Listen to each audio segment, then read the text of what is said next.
an balma lamɛnnikɛlaw aw salamu alaikum aw tulo bɛ arajo Bamako 24 de kan na ka bɔ Mali kɔnɔ na minnu bɛ k'an lamɛn jamana fan o fan jamana kɔnɔ ni jamana kɔ kan k'aw bɛɛ lajɛlen fo ni k'aw ko ɲuman dɔn aw sɔgɔlen b'aw ka radio Mali la Bamako 24 min bɛ yen n'a bɛ kunnafoni latɛmɛ aw bɛɛ lajɛlen tɔgɔ la diɲɛ ma don o don a balimakɛ n'aw denkɛ Abdulaye Kulibali fɛ k'a sɔrɔ ɲɛmaaba n'i y'a sɔrɔ bɛ tali ka jɛjɛ sari la ale bɛ ka baaraw bɛɛ lajɛlen jateminɛ k'aw fo ni k'aw ko ɲuman dɔn faso kɔnɔ ni faso kɔ kan dɔ yɛrɛ t'aw ma k'aw sigi ni k'aw ka kunnafoni ma kɔnɔ kunnafoni ni dalilu don tiɲɛ ni ala ye siran kan kunnafoni gɛrɛgɛrɛ anw sigilen filɛ kɛnɛ kan o de kan ka bɛn bi kunnafoni lase waati ma bi ye araba ye bi araba bɛnnen bɛ nansara san kalo 12 décembre kalo ye bi o tile 22 ye ka bɛn 2021 san ma farafin kalo bɛ n'o ye laseli camancɛ ye an b'aw ladɔnna k'a fɔ bi o tile 17 ye jate la san kalo 5 don hijira san 1443 san dugawu de bɛ kɛ ala k'a ɲɛ ka d'a ma bakuruba fɔlɔ bi kunnafoni filɛ k'aw ladɔnna k'a fɔ maribugu datugulen kabini kumanijan kunnafoni y'a yira ko bɛnkan sɛbɛn kɔni tɛgɛnɔ bilakɛla olu la duguladenw ni jariwale tigilamaw ni ɲɔgɔn cɛ ko kɛra cogo jumɛn kunnafoni ɲɛfɔli ko la fo ka taa se bayangarakaw fɛ yen nɔ jɛkulu bɛ yen n'a fɔ Dana Amasako kunnafoni kɔni y'a yira k'a fɔ ko bibi na ko bayangara marabolo kɔnɔ ko lakana kɔni sabatilen bɛ yen nɔ o ko kɛra cogo jumɛn kunnafoni ɲɛfɔli ko la fo ka taa se Gabriel Touré maaw kɔni ye baarabila min bolo da ka kɛ o kɔni kɛra gɛlɛya ka ɲɛsin banabaatɔ dɔw ma o ko kɛra cogo jumɛn kunnafoni ɲɛfɔli ko la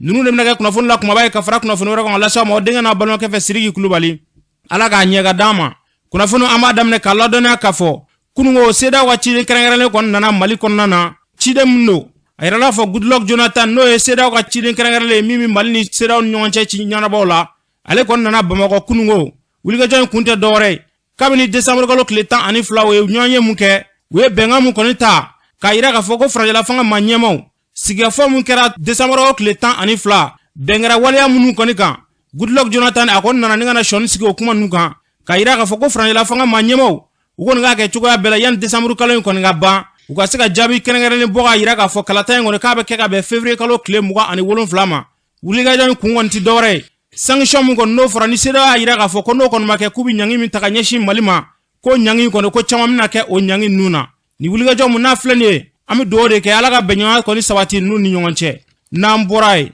Bafula bɛ marabolo la kunnafoni y'a yira k'a fɔ ko cɛ dɔ kɔni kɛra muso sata ye a kɔni yirala k'a fɔ ko furugufurugu kɔni tɛmɛna nin n'a muso ni ɲɔgɔn cɛ o kɔni kɛla sababu ye bugɔli kɔni nana bɔ a ko la cɛ in kɔni ye muso in bugɔ fo ka taa muso in bɔnɛ a nin na ni wale a kɛra dugu min yɛrɛ la a yɛrɛ ko dugu in tɔgɔ ye Nikɔn ko cɛ in ni muso in den 4 de b'u ni ɲɔgɔn cɛ a kɔni kɛra sababu ye k'a muso bɔnɛ a nin na an bɛ don n'a fɔ bi a bɛ manantali finitigilakaw ka bolo kan n'an bɔra ye Kidali ekɔlidenw kɔni bɔra ntɛnɛn tɛmɛlen k'a wele bila jamana ɲɛmaaw ma u ka se ka kɔfilɛ kɛ olu la kɛrɛnkɛrɛnla farajɛla fanga ma ɲɛmaw ko kabini kumanijan k'olu kɔni ko kalan tɛ olu fɛ yen nɔ kalan karamɔgɔ tɛ yen nɔ gɛlɛya kɔni b'olu ka kalanko la dɛ k'olu fana dun ye fasoden dɔ olu ka hakɛ kɔni ye kalan ye olu kɔni ka laɲini tɛ dɔwɛrɛ ye kɔfilɛ ka kɛ olu la olu ka kalanko kɔni a bafuyelen bɛ cogoya mun na olu ka kalanko ka se ka taga don ba la k'olu ka hakɛ dɔ kɔni ye kalan ye ni waleya mun n'a filɛ nin ye an bɛ dugawu de kɛ ala ka bɛnɲɔgɔnya sabati an ka jamana kɔnɔna yaasa ni kalanko ye a bɛ se ka sigi sen kan maliden kelenkana bɛɛ lajɛlen bɛ se ka taa Kidali ka segin hɛrɛ ni baden kɔnɔna na n'an bɔra ye maribugu kɔni kun datugulen bɛ kabini kumanijan kɔsada in na kunnafoni dɔ kɔni bɔra k'a yira k'a fɔ ko bɛnɲɔgɔnya kɔni tɛgɛnɔ bilakɛla maribugukaw ni jariwale tigilamaw ni ɲɔgɔn cɛ o bɛnɲɔgɔnya min n'a kɔni kɛra maribuguka dɔw kɔni y'a yira k'a fɔ ko bɛnɲɔgɔnya k'a kɔni kɛra sababu ye ko gɛlɛya kɔni k'a ma ban fiyewu ko u ye bɛnɲɔgɔnya kɛ ko yɔrɔ dɔw yirala k'a fɔ k'u kana taa yen nɔ ko n'i y'o yɔrɔ taga lajɛ k'olu ka nafasɔrɔ sira caman bi sɔrɔ o yɔrɔ kofɔlen ninnu na k'u kɔni y'o yɔrɔ bɛɛ lajɛlen tigɛ olu la yaasa ka pereperelatigɛ d'a ma karamɔgɔ Abdulaye Kulibali ɲininkali kɛ Yakuba Keyita la an k'u lamɛn. Yakuba Keyita ka bɔ Maribugu. Yakuba Keyita ka bɔ Maribugu bilama bi cogo di? Maribugu bilama kɔni gɛlɛya kɔni o kɔni ni fila tɛ kɔni tɛ kelen kɔni b'an kɔni kan yan. Gɛlɛya suguya bɛɛ kɔni b'an kan yan. Balon t'an bolo o ye tiɲɛ ye sira yɛrɛ t'an bolo ka taa an jɛnɛ sugu jɔ banabaatɔ b'an bolo u kan ka sa furati ka k'u la an kɔni ye fanga kɔni ɲɛnɛ filɛ f'an dɛsɛra mɔgɔ min ma ka taa an sigara ko bɛnɲanya sɔrɔla ni ɲɔgɔn cɛ ko an lafiyala u nana kumakan dama dama kɔni f'an ye ko an ka bɛn o kɔni kan ma k'an kɔni ma lafiya ye dɛ parce que an tɛ ka taa yɔrɔ si gɛlɛya yɛrɛ min kɔni sama baloko dɛsɛ banabaatɔ minnu kan ka sa kɔngɔ na balo yɛrɛ furakɛw ko o ye gɛlɛya b'an na sisan ani sira sɔrɔli ka taa sugu jɔ bɛnɲanya kɔni a kɔni kuma kɔni bɔra fanga yɔrɔ ka siɲɛw ma n'o ye kɔnsiw ni mairie kɛ adjoint ninnu fɛngɛ ninnu ye abe ko no bolo ulu ko no fe ka ti on won maya dum ko temelen go na ne mi fo ko jayna no kon te fo ko no sango no fe ma genen dum ni uyero me sena fa be ka mo bolere ton yere ni jena ko nga bona don droni ko ngara ko ne an bu kometi nga ko nga ka do an won mai amu ya nyene era an bu kometi masia ko nga fu mo ko no sango ya kuma la an won na no ko ma mi ke ne wa ko ko ngati la moya na fola ko mamu ngata e ita famfe ko ka to famfe o gele ye ma bulo gele mi ni esilen tanai o gele ya ngona mi ni jeti la wala tukla mo fe kai jija an ngona ngese ke sira ko no soro ni mata an futa siro ni an ta sira ko famfe ko ne ka donye an ti la mo won nugo sege wulugo di ko ndeme kan ndeme no to ko nyangoni ta ci ko tombulo da ta ci ko ko tombulo ye fando ira na ko ngana tayin fe wodi ne an suguye wodi an ta fanye an bolo na nga kanga berbe yinfe ni fiya da ko ma sege da ma nga ta wero la ka nga bolo na nga kanga do ka don an ta fando fe utu hakila ira ko hakila ira la nga ta kwa kuru moti to para na nga to fanga nga me jenemi an ta fanye ka nga to fanji fe an iglembe ala ka demene ne nitume tariga yakuba Keita la ya fotoko muna albi ala ka benyo ngoni sabati u mako bi lafiya muna ga mara konnana o ka se ka sabati namburai bayangara ga ko fe no kamini songo gelayen ngoni kera ma chama ngoni ya yira ka fo ko finitigala ga ko ne lakana taga nyeshi ni marabulun konnama ngama do ya yira ka fo ko ni yoro la ko lakana ko ne kama sabati no de ya saka preparatika dama dogono ga jaglumbe dana amasago o nyama dobe no Mamadou Goutegle ale ba nyefo ngalame Songo attaque temelen kofe situation actuellement amana ko sebe même halo kunu mo kelen fakara utara bintigala do komba commune na mo kelen fakara donc sécurité kon pour le moment ambesega fo attaque ni kofe gouvernement bala ga situation ita au sérieux voilà sécurité ka côté la nebesega minfo assise national mi mesena nga jamana konnana aba ka o fe la gala men assise ni bagre région na dana ambassade be yoro min contrôler oluye assise ke problème mayala ne la min flani ne déplacer ka tanga commune na la commune de Wadaba ne assise participer au coffre ne nana cercle la fana bayagara ne cercle ga assise par exemple les 8 arrondissements les 21 communes ne ont participé maintenant à toi et le 22 23 je crois que c'est l'assise régionale na la sona fana ne ga mo ba a participer songo dangarlin kelen ko fe anya ye anga fintikala ka do ko wulla ka ta krenga anga jamana nyema do kasaka ta tashibla ke layru do ko tale nu fe yalma o layru nu me ku mena abulino attaque kelen songo ministre sabade jamana banjagara parce que bangara population olu tunya foko parce que état est ou négligé parce que olu kashira oui délégation formée kana depuis rencontre kele le 29 août oui ministre kama rencontré mais au be ko fe ni attaque ndekera maintenant odo ministre sabatara en tout cas o tale oui kuma min fo population yi en tout cas a ko balaga ke sirafe parce que oui a fo ko be garde kansigi nere ya ye garde en tout cas compagnie fila ou bien compagnie ça va ben nana au balaga banyagra sécurisé sous l'ordre d'un officier supérieur donc là vraiment ils n'ont qu'à continuer sur cette lancée pour que population besega vaguer à leurs occupations sans problème en tout cas actuellement depuis qu'on okon bora au balaga pi du gonga kan ko au balaga mine sebela abara damena nere boro banyagra kunu ne boro ne une semaine kay ken chama nyaayi ale municipal mo wolu fana ba feka do asena donc wolu fana ba feka akoke donc ante foi de nyini ambe sécurité doron de nyini donc on te foi nyini ante bandia don ante suel don ante nambara don ambe fe min don we baradi ka balo anga wosigide nitume talike Mamadou Goutegle aya fotoko muna ala ga lakana sabati marabela jelen konnana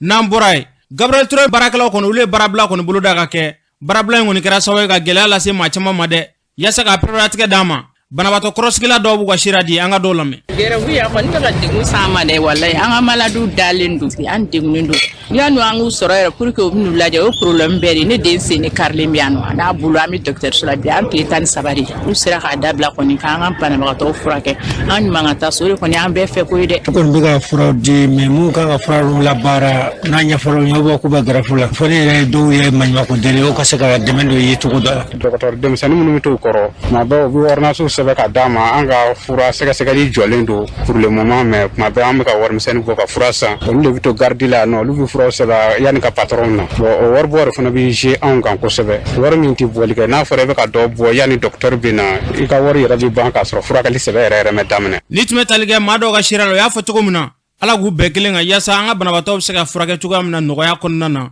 ala ga grefu bamali dabla nga jamana kuno namboray malde munu sigile me burkina assise national kona bara kon damne le me yeno fene maa dɔ y'a yira k'a fɔ ko yasa Mali kɛlɛ in kɔnɔ ko a ka ban ko wulikajɔ min kɔni bɛ an ka jamana kɔnɔna na ko marifa bɛ maa caman bolo ko gouvernement kɔni ka fɛrɛ kɛ ka se ka marifa minɛ maaw la maa minnu tɛ finitigilakaw ye walima maa min tɛ finitigilaka ye ko fini kana ye aw tigi la fiyewu yasa ka préparer d'a ma Isa Mayiga ale b'a ɲɛfɔ an ka lamɛn. Kɛnɛ Mali gouvernement a ka mogoni bi Mali ka yaala ni armu ne mogoni bendi bi yaala ibi armu sɔrɔ mogo bolo kelen tɛ se ka baw de la i ka mogoni be désarmé parce que n'i ye mogo kelen minɛ a b'a fɔ ale garcia mogo n'i ye mogo kelen minɛ a b'a fɔ sema mogo n'i ye mogo kelen minɛ a b'a fɔ seme perdé ou bien seme per 1 ou bien FLM a bɛ o de bɛ fɔ e ma ale de carte b'a bolo quoi donc militaire bi se ka bila donc fɛn nin bɛ y'a kɛ tant que ma mogoni be désarmé ani hakila ati nɔgɔya ni ye kelen fila ye mogoni ye ti militaire ya kana militaire teni nin don kana militaire teni nin don ale militaire ye ale de bi teni don ale militaire ne di yayi ka minɛ fɔlɔ ni an nana waati ne Musa Tarawele an bɛ o de don quoi tant que eti militaire ite se ka teni don mais sisan mogo be bi teni don bandi bi teni don soldats bi teni don cultivateur bi teni don commerçant bi teni don voleur fana bi teni don abi ke cogodi aka gale troisième position militaire ni ibisiga poste la di gendarme ani police sisa ibado telephone bani nana militaire chamon be ibaye jahadisi nana ka faga aya faga telephone nima ebe gardi la kad armu bla kazi yele Facebook ube WhatsApp mogona ana kana ima pre ibike chogodi ibike bolotigi ibi boli doron ika bi boli ki ka armu fana toy orke ede be gardi la doni be kasuno ga hakile be gardi jaja ifa yana bolla ka toy donc doni be konale iba faga donc vraiment téléphone ni ika gouvernement ka attaque file ni tume talige Isa Mayiga la y'a fɔ cogo min na gouvernement ka wuli ka jɔ kɛ ka se ka fɛrɛ sigi nin ko ninnu na hali bɛ hukumu kelen kɔnɔna na assise nationale min n'a bɛ ka kɛ Burkina Faso ko maa ɲɛma dɔ kɔni y'a yira k'a fɔ ko n'i y'a ta k'a lajɛ ko kuma bɛɛ sigikafɔ kɔni bɛ kɛ ko hakilinaw bɛ di ko nka ko hakilina ninnu tɛ ta bala dɛ ko n'i y'a ta k'a lajɛ ko maliden clan bɛɛ lajɛlen bɛ k'a yira k'a fɔ ko Faransi ka taa ka bɔ yan nɔ ko nka ko maa si ma Asimi kumakan mɛn Faransi tagaliko kuma na yasa ka préparer d'a ma Abdoulaye Fariga Mayiga ale b'a ɲɛfɔ an ka lamɛn. Population de sɛgɛnna olu de bɛ kuma na est ce que y'a Asimi Goïta kumana k'a fɔ Faransi ka taa an b'a fɔ an de y'a fɔ an de sɛgɛnna o Faransi nana san 9 foyi ma ɲɛ Faransi nana k'a sɔrɔ Gao dɔrɔn de bɔra bi Mali bɛɛ de taara ne fara an da Bamako dɔrɔn ka kangali de an ka ɲɛmɔgɔw la u kana to mɔgɔw bɛna filɛ de an ye hakilinaw d'u ma u k'u kana sira u kana maloya k'a fɔ 105 de b'a u kana maloya k'a fɔ 110 de b'a a bɛ kɛ u da kuma ye u bɛ mun de fɔ a ka kɛ o ye hali kɔngɔ b'a faga an b'u ko hali an b'a an yɛrɛ salaire ta kalo 2 ka taa kɛlɛkɛminɛw san an b'o kɛ hali mɔgɔ si man dɛmɛ an b'an yɛrɛ dɛmɛ ka kɛ mɔgɔ ye ka hɔrɔnya sɔrɔ pour que jamana ka sabati ko hɔrɔnya kana jamana na pour que kɛlɛ ka ban jamana i ɲɛ taara minnu bɛ kɛlɛ kɛ jamana la sisan Mali kɔnɔ u y'a fɔ Iyada Gali malien don Amadou Koufa malien don nana tɛgɛ di ɲɔgɔn ma olu tɛ malien u bɛna an b'an ka Mali dilan mɔgɔw de bɛ an ni ɲɔgɔn cɛ sinon foyi kɛ an ka mɔgɔw ko ka jugu ka fɔ u bɛɛ ye malien n'an filila an b'a wele ka hakili d'a ma an tɛ se i balimakɛ filila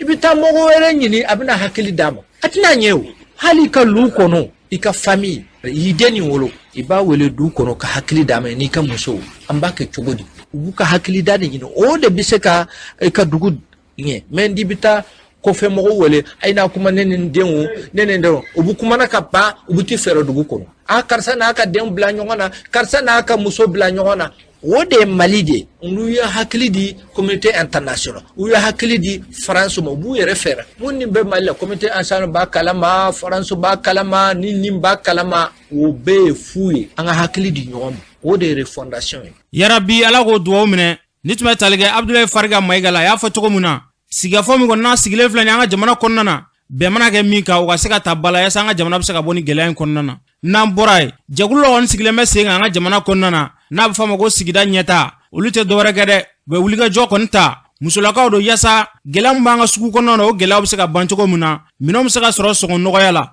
u y'a yira k'a fɔ ko kɔsada in na ko jamana ɲɛmɔgɔ kɔni ye sɛbɛnfura dɔw bɔ k'a yira k'a fɔ k'u bɛna nɔgɔya kɔni don da la dumunifɛnw na ko n'i y'a ta k'a lajɛ ko 100 sara la k'u bɛ 50 bin ka bɔ a la yasa malidenw bɛ se ka balo sɔrɔ nɔgɔya la cogo min na ko nka ko hali ni yɔrɔ la ko in tɛ ka ta bala dɛ ko fɛn bɛɛ lajɛlen ka gɛlɛ a cogoya la yasa ka préparer d'a ma a ɲɛmaa ye Orokiya Dumiya ale b'a ɲɛfɔ an ka lamɛn. nasaseki be kasi de la musow be kasi de la kɔngɔ banna minɔgɔ banna a gɛlɛyara dɛ lajuru mun tara nasaseki a ma bɔ a sira fɛ a fɔra anw ye malo 100 sira o 100 sira 50 be bin ka bɔ a la a ma bɔ a la dɛ malo be 90 na malo be 100 na malo be 85 la tulu be 260 la tulu be 280 na tulu be 240 na mɔgɔw ka prix tɛ kelen ye sukaro o be 120 na sogo o kilo 150 nasanseki kasira forontobani tɛ se ka sa gɔyɔ tɛ se ka sa poivron vert tɛ se ka sa céleri tɛ se ka sa layi tɛ se ka sa jaba kumaba tɛ se ka sa dɔ bɛ ɲa la dɔ bɛ ɲa cɛlakaw la état de ye papier bɔ u y'a kɛ conseil des ministres de la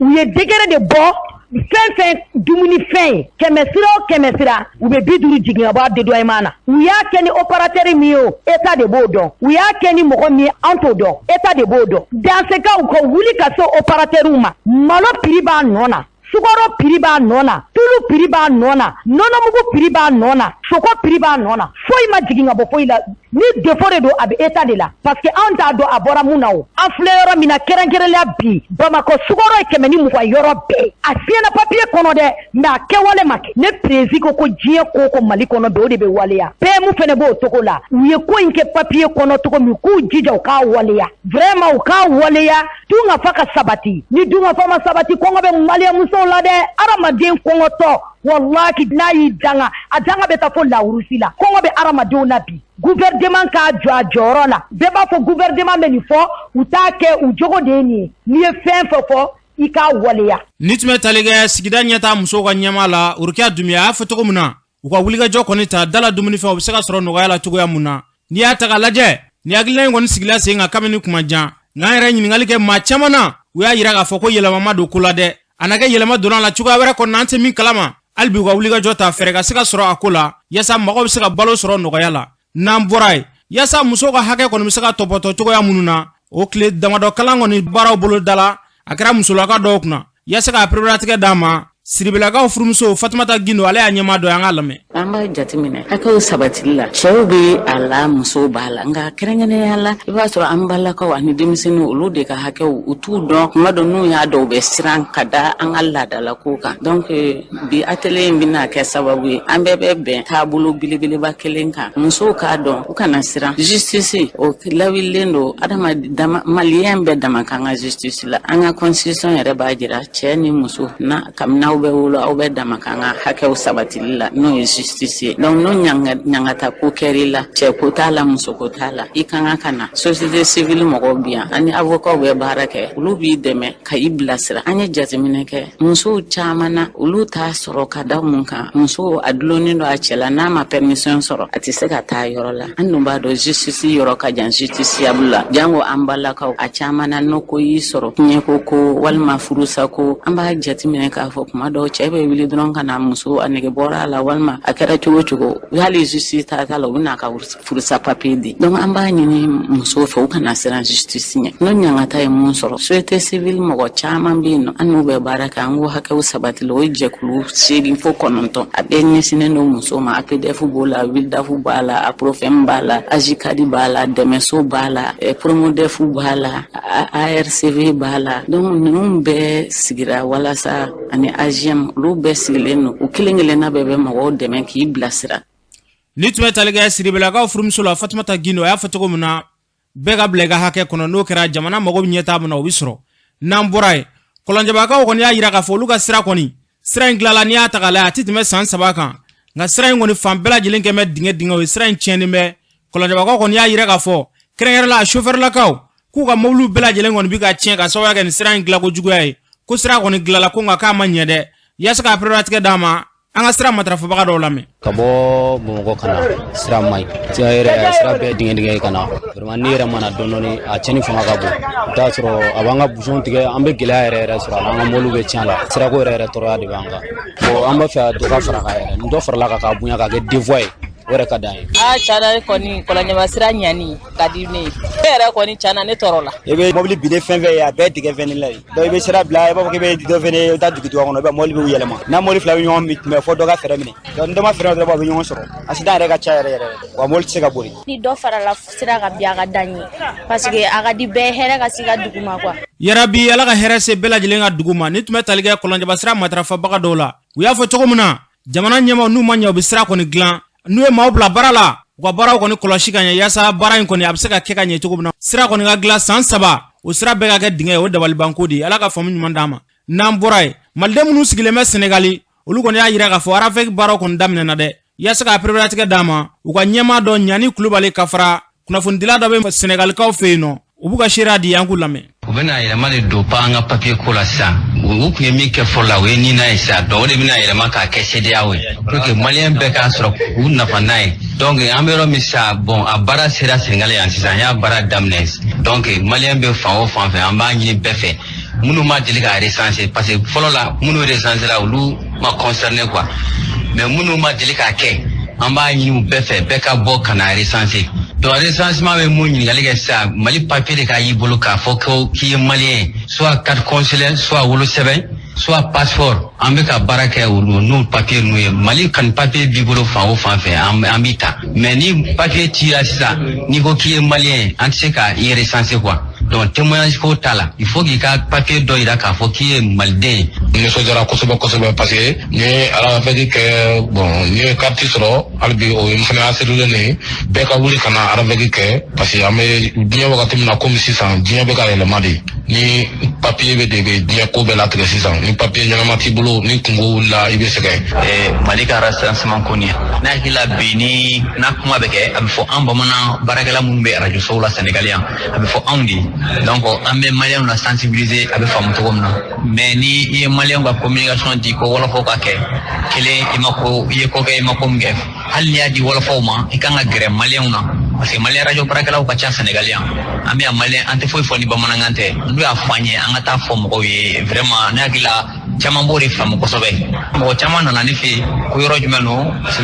pigin fo alors que place tout bolo pigin donc comme mo yene segen ne re klala ku wele ni re ka volonté la ne re klala ka salnyini ka duma parce que malien ko do machine ne kunga ngote litme talige malidewna munu sigileme senegal ya fo chogomuna nama yabe kuna foni ngondi di munu misaka la se tele ala ga bla luga bologa yasa fam misaka sura la chogomuna ala go waglo sabati nam boray ministre mnyeshine me jini kurama ka fara dugu jugoro na floga o ministre sokoni oliye kle sawa kalam dogoni damne musulaka dokun kala kunta doray kaba mbe bo dugu jugoro o kaba o barab saka ga ketugo amununa yasaka priorité dama ministre Lamine Seydou Traoré ale ba nyafanga lame an nisɔndiyalen bɛ bi kɛnɛ in kan ka sababu kɛ an bɛ lajɛ mun kan o ye don ye mun bɛ formation mun dira musow ma muso minnu ka baara bɛnnen bɛ dugu jukɔrɔ nafolo ko ɲɛɲinini ma Mali kɔnɔ n'a bɛ fɔ ma ko association des femmes minières du Mali an b'olu ka formation kɛnɛ kan programme dɔ bɛ an ka département na n'a bɛ fɔ ma ko projet de gouvernance du secteur minier au Mali o programme in ka baara bɛnnen bɛ mun ma fɛɛrɛ jumɛnw kan ka tigɛ mun b'a to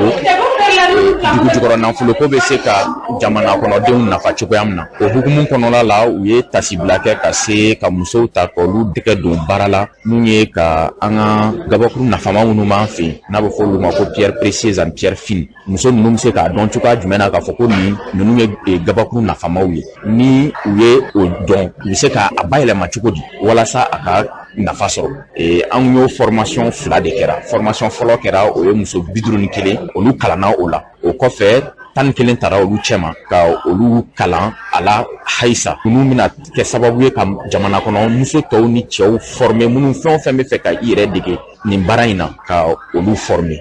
an y'a jate minɛ k'a fɔ ko nin pierre ninnu n'a bɛ fɔ olu ma ko gabakuru nafama ninnu a caman bɛ jamana kɔnɔ mais bolonanɛgɛw bɛ bɔ jamana wɛrɛw la ka na an ka jamana kɔnɔ an b'u san dagɛlɛnw na k'a sɔrɔ a pierrew bɛ bɔ yan nɔ de donc nin formation in kun ye ka jamana kɔnɔdenw kalan a baara kɛcogo ɲuman na n'u sera baara kɛcogo ɲuman na u ka se k'a bayɛlɛma an yɛrɛ ka jamana kɔnɔ k'a di mɔgɔw ma ne yɛrɛ nisɔndiyalen don ka sababu kɛ bi u ye bolonanɛgɛ dɔ dilan ka di ne yɛrɛ ma mɔgɔw bɛ taa minnu san kɔfɛ wagati tɔw la o bɛ ka dilan an yɛrɛ fɛ yan nɔ ni tun bɛ tali kɛ ministre Lamine Seydou la a y'a fɔ cogo mun na ala ka ni ɲɔgɔnna cɛ an ka jamana kɔnɔna na fɛn bɛɛ bɛ se ka bayɛlɛma an yɛrɛ fɛ yan n'a bɛ kɛ nafasɔrɔ sira ye ka ɲɛsin an ma ala k'o hakilinaw sabati o ka se ka kɛ an ka jamana kɔnɔ n'an bɔra ye an ka laadala finiw kɔnɔ olu bɛ ka don bala ni wagati in na a yirala k'a fɔ a dilanbagaw fɛ ko gɛlɛya caman kɔni b'a dilanni na ko n'i y'a ta k'a lajɛ ko kɛlɛ bamanin b'an ka jamana kɔnɔ na k'o bɛ ka gɛlɛya dɔ kɔni don laadala fini ninnu dilanni na yaasa k'a pereperelatigɛ d'a ma Amadu Sare ale ye gesedala ye an ka lamɛn. Gɛlɛya mun bɛ sisan gari ni gɛlɛyara bon fitina mun bɛ dɔgɔ ni fɔlɔ o fana gɛlɛya fana bɛ bon hali n'a marché bɛ ni kɛlɛ bɛ an tɛ lafiya an tɛ kɛ sago ye ina fitina a bɛ jamana ci de siya ni siya a bɛ jamana ci de an bɛ sigi ka bɛn ka fa kɛlɛ ba kɛlɛ sinɔn fulaw a bɛ sɛnɛ kɛ a bɛ misi kɛ dɔgɔnɔ a bɛ sɛnɛ kɛ a bɛ misi kɛ a bɛ gɛsɛ da an fana a bɛ gɛsɛ da fɛn bɛɛ an bɛ sigi ɲɔgɔn ye an bɛ furu ɲɔgɔn fɛ bon setan dɔrɔn tɛ setan ni fili mais fɛn bɛɛ nana jɛɲɛna a bɛ ban mais mun bɛ an bɛ jaga ba dɔrɔn ka fitina ban ka an bɛ ka gari cayara an bɛ hɛrɛ la ka an bɛ masa sɔrɔ an bɛ ka sino an bɛ mun ka di ye an bɛ kɛ fini yɛrɛ ka changer ka gɛsɛ da changer ka kɛ dulki ba ye ka dulki chemise ka kɛ vesti ye a bɛ se ka kɛ nun bɛɛ a bɛ se ka kɛ vesti a bɛ se ka kɛ chemise a bɛ se ka kɛ bon n'a nun kɛra a bɛ se ka taa jamana wɛrɛ n'a bɔra tele la ou bien n'a kɛra WhatsApp la ou bien fɛn na n'a jamana ye bon ni a bɛ sɔrɔ Mali bon n'a sɔrɔ la aw ka hɛrɛ an bɛɛ hɛrɛ b'a la gouvernement ka gari nɔgɔya ka gari dila ka nana ye mais gari n'a gari nana ye a bɛ di commerçant ma bon gari commerçant t'a cɛw an kɛ se gɛlɛ t'a ye sinon Mali kɔnɔ na bal kɛmɛ 5 ou bien bal kɛmɛ 6 a bɛ se ka da Mali tele kelen Mali bɛɛ la y'a dɔn o ye hɛrɛ ye hali ni bɔra bal ba kelen a bɛ ban a fɔ kuma ka dɛmɛ dɛ. Ni tun bɛ tali kɛ Amadu Sarala gesedala don kuma kun tɛ dɔwɛrɛ a y'a yira k'a fɔ baara bɛ kɛ ni gari min ye ko gari tɛ bɔ Mali kɔnɔ a k'a bɔ Burukina nɔgɔya ka se ka don o ko la an bɛ dugawu de kɛ Ala ka nin hakilina in sabati n'an bɔra yen Noël kɔni bɛ ka sɛnsɛn ka gɛrɛ kɛrɛnkɛrɛnnenya Noël kɔni kan ka bɛn décembre kalo tile 25 ma kerecɛnnakaw olu kɔni y'a yira k'a fɔ gɛlɛya caman bɛ yen nɔ bibi na dɛ kɛlɛ ko b'o la fo ka taa se musaka ko gɛlɛyaw ma nka n'a ta o ta dɔw kɔni y'a yira k'a fɔ olu ta musaka kɔni nɔgɔyara ka ban yaasa k'a pereperelatigɛ d'a ma an k'a ma dɔw lamɛn. Ni bɛna jateminɛ fɔlɔ ni seli ninnu tun bɛ kɛ ni Noël fête tun bɛ kɛ bon fonctionnaire ni y'olu ta bon an m'a ye bon olu ka saraw bɛ kɛ joona mais sisan olu si tɛ jate bon ni bɔra kati yɛrɛ kɔnɔna la ka taga Mali fan caman na i b'a sɔrɔ vraiment chrétien yɛrɛ tɛ se ka lajɛ ka fara ɲɔgɔn kan kuma tɛ k'a fɔ k'u ka Noël yɛrɛ fête ani san o san ni Noël fana bɛ kɛ fana tuguni i b'a ye k'a fɔ ko yɔrɔ dɔw bɛ attaqué sinon tiɲɛ yɛrɛ la ɲinan Noël kɔni a t'i santɔw bɔ. Tiɲɛ ka fɔ ɲinan ta in a ma nɔgɔ hali Noël fini yɛrɛ i b'a ye fan dɔ église dɔw la a sɔngɔ yɛrɛla ka tɛmɛ san tɛmɛlenw kan ani fana n'an bɔra yen n'an nana dumuni côté la balo da ka gɛlɛ i n'a fɔ maliyɛn bɛɛ bɛ a kalama cogo min na. Tiɲɛ yɛrɛ la musaraka ta fan fɛ ce qui concerne Noël fini tiɲɛna ne ni n ka denbaya vraiment an sera k'o san an y'a bɛɛ kala ka ban yɛrɛ. Fini bɛ Noël nisɔndiya dafa de. Jésus bangera waati min na o waati tun ye nɛnɛ waati de ye nɛnɛba tun bɛ yen o waati fo mɔgɔw tun bɛ tasuma mɛnɛ ka u yɛrɛ gɛrɛ tasuma la walasa ka nɛnɛ bɔ u yɛrɛ la o waati de la Jésus bangera ka bɛn o waati ma o la Noël fête daminɛ waati mɔgɔw de ye jateminɛ kɛ k'a fɔ ko tiɲɛna Jésus bangera don min na a kun tɛ mɔgɔw hakili la k'a fɔ ko nin dɔn yɛrɛ don tigitigi mais comme a bange waati kun ye nɛnɛ waati de ye ka da o de kan le 25 de taara ka kɛ don kelen ye ko an b'a kɛ le 25 i n'a fɔ sisan ni an bɛ Noël kɛ waati na 25 décembre waati la i b'a ye diɲɛ fan bɛɛ la nɛnɛw bɛ kɛ Mali la nɛnɛ bɛ kɛ yan nɔ ani diɲɛ fan dɔw la nɛnɛ waati de o waati fana ye ka da o de kan le 25 décembre taara ka kɛ wa Noël don ye donc jate bɔra ni o de ye i n'a fɔ donc an b'a kɛ i n'a fɔ ko le 25 décembre yɛrɛ la Jésus bangera non donc minnu b'a dɔn ka jɛya donc olu t'a kɛ ni o miirili ye. Ni tun bɛ tali kɛ kerecɛnnaka dɔw ka seereya la o y'a fɔ cogo min na Ala ka Noël kɛ hɛrɛ ni baden la bɛɛ lajɛlen ka musaka Ala k'a nɔgɔya n'an bɔra yen yɛlɛmanikaw fɛ yen nɔ jiko gɛlɛya kɔni tun b'olu fɛ yen nɔ somasefu kɔni wulila ka se ka nɔgɔya ta ka don olu ka jiko la gɛlɛya min bɛ yen nɔ ka se k'o gɛlɛya bɛɛ lajɛlen kɔni furakɛ yaasa k'a pereperelatigɛ d'a ma u ka maire Ali Sakɔ ale b'a ɲɛfɔ an ka lamɛn. Branchement sociaux ka jiko nɔgɔya mɔgɔw ye yalɔ olu ka branchement ni k'i bɛ branché somager fɛ réseau kan a wari sarata ka ca bɛɛ tɛ se k'a sɔrɔ quoi mais u y'a dajigi fantanw ye pour que mɔgɔ caman ka se ka discernement sɔrɔ so quoi u y'o baaraw daminɛ u ye extension dɔ kɛ à travers la ville extension caman kɛ mɔgɔ caman fana ye demande don mu ma branchement damina fɔlɔ mais u b'a kan u bɛ extension de ka fɔlɔ bon maintenant ma hakɛ min bɛ branché san an tɛ se ka fɛn fɔ ka pour le moment mais je sais quand même que demande caman donna n'a bɛɛ sera ka branché vraiment a bɛ di seulement ko nɔgɔya dugu kɔnɔ vraiment donc an bɛ se ka min fɔ o ye ka SOMAGEP pour féliciter o baara la n'an y'a ta kɔfɛ yɛrɛ yɛlɛmaji ko tun ka gɛlɛn dɛ a tun ka gɛlɛn dɛ an b'a fɔ min ma barigon le fil la a tun bɛ 200 la yɛlɛmani barigon ɲa kelen 200 o kɛra yɛlɛmaniya n'i y'a fɔ mɔgɔkɔrɔbaw dɔ ye u b'a kalama kɛra ne yɛrɛ eko karamɔgɔ ye n bɛ eko karamɔgɔya daminɛ waati min na 79 dans les premières années 80 citerne yɛrɛ tun bɛ wuli yɛlɛmaniya ka taa ji ta Kayiba la ka na ka distribuer mɔgɔw la dugu kɔnɔ yalo o ye gɛlɛya dan ye dɛ Kayi ni yɛlɛmani ça fait 150 km a waati la n'olu bɛ se ka tile 2 tile 3 kɛ saraka parce que goudron fana tun tɛ yen yalo o ye gɛlɛya dan ye bon ala nana kɛ robinet ko in donna sen na parce que robinet tun bɛ fɔlɔ a tun tiɲɛna mɔgɔw de y'u jija quand même ka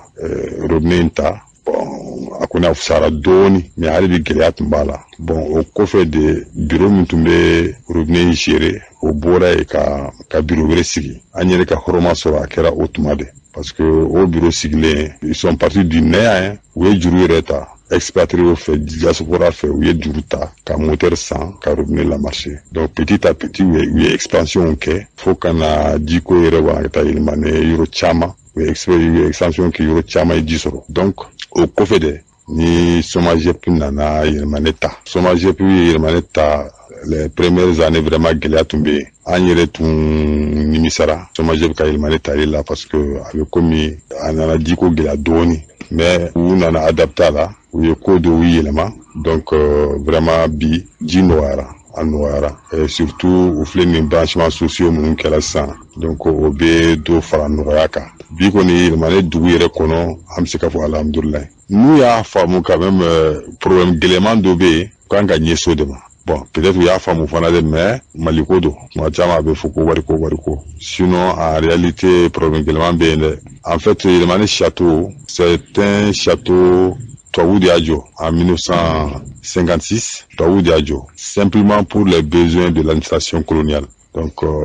château de 30 mètres cubes 7 mètres alors o tɛ château ye dɛ o de filɛ yɛlɛmane donc o château in de o de bɛ yɛlɛmane bɛɛ servi population mun bɛ château in ka bi ça avoisine les 10 000 habitants donc n'a fɔra ko château de 30 mètres cubes de b'o servi d'une hauteur de 7 mètres o opération yɛrɛ c'est un peu difficile réserve fana tɛ yen ça implique que pompe bɛ marcher 24 heures sur 24 quoi parce que réserve tɛ se k'a to château kɔnɔ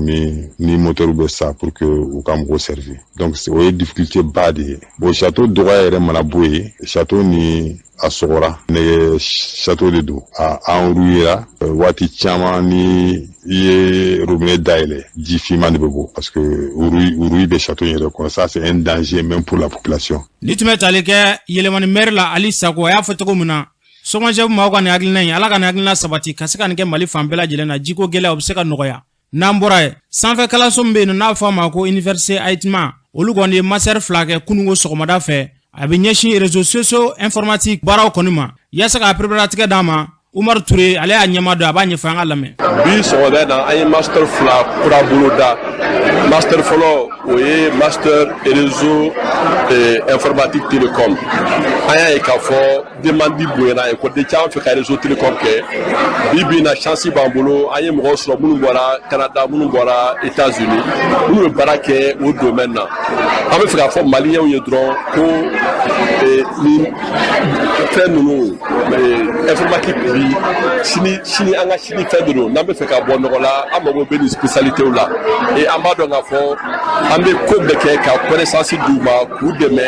ka se ka u ni mɔgɔw k'u bilasira ka mɔgɔw bila u ko bɛ se k'u bila o domaine na o ye informatique télécom ye an ye filamanw sigida o ye ressources humaines Ayitima bɛ fɛ ka kɛ ka mɔgɔw dɛmɛ nin matière na k'u bila an ye mɔgɔw sɔrɔ bi minnu bɛ Mali la minnu ye Azala ye mɔgɔw ni RMO ye minnu ye yan employeur belebelebaw ye donc an bɛ fɛ dɔrɔn k'a fɔ kalan kan ka continuer et puis an ka signature bɛ kalan de la master fila ye ressources humaines ani informatique réseau télécom olu ye fɛnw ye je pense pour bɛ se ka denmisɛnninw dɛmɛ u ka ci ɲɛtaga la wolokɛlaw bɛ yen m'o de représente ma ba foyi tɛ kalan kɔ foyi tɛ baara kɔ donc an ka kalan continuer an ka baara continuer n'an ye baara kɛ ka kalan kɛ a ɲɛ ma ala bɛ da wɛrɛ yɛlɛ an ye an tɛ mun kalama yɛrɛ. Ni tun bɛ tali kɛ Umaru Ture la a y'a fɔ cogo min na n'an ye kalan kɛ ka baara kɛ an ka jamana mago bɛ ɲɛtaa mun na o bɛ sabati n'an bɔra yen sigikafɔ baara kɔni kɛra jɛkulu fɛ jɛkulu min n'a bɛ fɔ a ma ko United de Formali olu kɔni ye sigikafɔ dɔ kɔni kɛ ka ɲɛsin sida bana ma ko sida bana kɔni maa caman hakili la ko sida bana kɔni banna ko a ma ban dɛ ani coronavirus cɛ danfara ye jumɛn ye u ka maa ɲɛmaa dɔ n'o bɛ tali kɛ Aisha Gino la ale b'a ɲɛfɔ an ka lamɛn. Lajɛ kun ye ka mɔgɔw sensibiliser kosɛbɛ min ye sida ko ta fan ye sida bɛ sɔrɔ cogo di a bɛ na ni kɔlɔlɔ jumɛn ye mɔgɔninfinya kan donc an ye o jɛkulu de la an ye farala ɲɔgɔn kan ka jeunes surtout an yɛrɛ denmisɛnninw kan an sensibiliser vu que a bɛ impacter kosɛbɛ anw de kan donc an farala ɲɔgɔn kan k'o ɲɛfɔ mɔgɔw ye an ye association damadamani fara an kan mun ye Soldice ye l'ONU ale ni le Haut Conseil de la lutte contre le sida laɲini fanba ye denmisɛnninw k'a faamu mun de ye sida ye u k'a faamu ko bana wɛrɛ bɛ yen min tɛ covid ni paludisme ye min ye sida ye ko bɛ se ka gɛlɛya caman don u ka maaya la min bɛ se ka kɛ u bɛ bana dɔw sɔrɔ u tɛ bɔ min kalama donc an farala ɲɔgɔn kan k'u wele k'a lajɛ o problème ye min. Ni tun bɛ tali kɛ Aisha Gino la a y'a fɔ cogo min na ala ka ni hakilina ninnu faamuya yaasa bana kunda minnu b'an ka jamana kɔnɔna na o bana bɛ se ka ban cogo min na ala k'o hakilinaw sabati. N'an bɔra an bɛ taa jamana kɔ kana na Mohamed Samake min bɛ bolo. Karamɔgɔ Sidiki Kulibali kunnafoni an bɛ taa Filipinikaw fɛ yen an b'a ladɔnnen k'a fɔ dɔ faransɛ tɛmɛnen na min ye fiɲɛba dɔ ani sanji kɔni ɲagaminen ɲɔgɔn na ko o wulila Filipini jamana kɔnɔna la fiɲɛ min n'an b'a wele ko typhon k'a kɔni kɛra sababu ye ka maa caman kɔni bɔnna ani la kunnafoni kɔni fɔla ko don o don ko dɔ kɔni bɛ ka fara jatew kan ko an bɛ yɔrɔ min na ko sisan ko maa 375 ani maa 75 ɲɔgɔn na ka olu kɔni kasarala o ni la n'an bɔra yen an bɛ taa Ukrainikaw fɛ yen an b'a ladɔnnen k'a fɔ min ye dusukasiw ye walima ka taa se gɛlɛyaw ma ko kɔni bɛ Ukraine jamana kɔni dala waati na kunnafoni ko fɔla Rusi jamana kuntigi n'o ye Vladimir Putin ko ale kɔni bɔra ka laseli kɛ ka ɲɛsin a ka fɛn min a ka kɛlɛkɛcɛw ma bilasirali kɛ ka ɲɛsin u ma k'a yira k'a fɔ ko min kɔni ye Ukraine jamana kɔni kunkanko ye ko sɔɔni n'ala sɔnna ko ale kɔni bɛna jaabi dɔw bɔ jaabi min ne a kɔni a tɛna nɔgɔya jamana caman ma dɛ bawo ko jamana caman bɛ n'an b'a wele ko occidentaux ko olu kɔni bɛ caman bɛ ka kɔrɔfɔ caman fɔ ka ɲɛsin Ukraine jamana ma ko ale kɔni n'ale bɛna jaabi kɛ ko ti dogo jɛma la n'an bɔra an bɛ taa Japonkaw fɛ yen an bɛ sariya min wele ko peine de mort ko ale kɔni bɛ senga ni waati na Japon jamana kɔnɔna la kɛ fɔ cogo wɛrɛ la ko Japon jamana kɔni ko ale kɔni bɛ ka o sariya kisɛ in ka a laboli a ka jamanaden dɔw kan kɛrɛnkɛrɛnnenya nin dɔgɔtɔrɔso in kɔnɔna la kunun tarata don décembre tile 21 min ye ka sɔrɔ den 3 ɲɔgɔnna kɔni ko ni sariya kisɛ ko a bolulu ka sariya kisɛ in tɛ dɔwɛrɛ dɛ n'i ye a lawula kama ka maa kɔni bɔnna nin la ko i yɛrɛ bɛ bɔnɛ i nin la ko sɛgɛsɛgɛli y'a jira k'a fɔ ko ni ka sɔrɔ den 3 in kɔni ko u ye tasuma kɔni don u ka yɔrɔba dɔ la Japon jamana kɔnɔna la ko kɛra sababu ye ka maa caman kɔni ka olu bɔnɛ nin la o de kama sa a ko ma bila dagirida la Japon sariyatigiw kɔni ye sariya boli ni maa 3 ninnu kan n'an bɔra yen an bɛna Madagascar la an b'a ladɔnnen k'a fɔ batonba min n'an b'a wele ko cargo ko ale kɔni ji ka kasaraba kɔni kɛ Madagascar fɛ yen kunnafoni ka fɔ la ko maa 100 ani maa 38 kɔ olu kɔni tun bɛ nin bato in kɔnɔna la karido su ka dugu jɛ tɛnɛndon na ko min ye nin batonba kɔni ko ale kɔni kasara kɛ o kasara in sɛbɛn sa maa 38 bɛɛ lajɛlen k'olu bɔnnen na ko k'an bɛ don min na ko bi ko ɲiniw bɛ senna walasa ka maa tɔw kɔni olu bɛ se ka sɔrɔ cogo min na n'an bɔra yen an bɛna an yɛrɛ fɛ ba Maliba la an b'a ladɔnnen k'a fɔ cakada min n'an b'a wele compagnie malienne pour le développement des textiles na ale ka baara ɲɛsinnen bɔ sɛnɛ ma kɛrɛnkɛrɛnnen n'o ye kɔɔri sɛnɛ ye ko an bɛ don min na ko bi ko Mali kɔni nisɔndiyalen don Mali jamana kɔni ko nisɔndiya kɔni ka bɔ nin cakada in na kosɛbɛ kosɛbɛ bawo an b'a fɔ ma ko campagne conteneur san 2021 ka taa bila san 2022 la ko min ye kɔɔri sɛnɛ kɔni ko a ɲɛna kosɛbɛ kosɛbɛ ko wa k'a kɛra sababu ye ka Maliba kɔni ka ale sɛgɛ a jɔyɔrɔ la n'o ye jɔyɔrɔ fɔlɔ ye farafinna mɔɛ bɛɛ lajɛlen la. Mohamed Samake y'a fɔ cogo min na fɛn bɛ kɛ basigi ye ka na Mali ni diɲɛ jamanaw bɛɛ lajɛlen ɲɔgɔn cɛ ala k'o sabati n'i ye gɛlɛya ta ka ɲɛsin maa ma ka maa kasara nin na k'i tugu k'o waleyaw kɛ ni min ka kan o ka k'i la yaasa nin waleya ninnu olu bɛ se ka ban diɲɛ kɔnɔna na pewu cogo min na.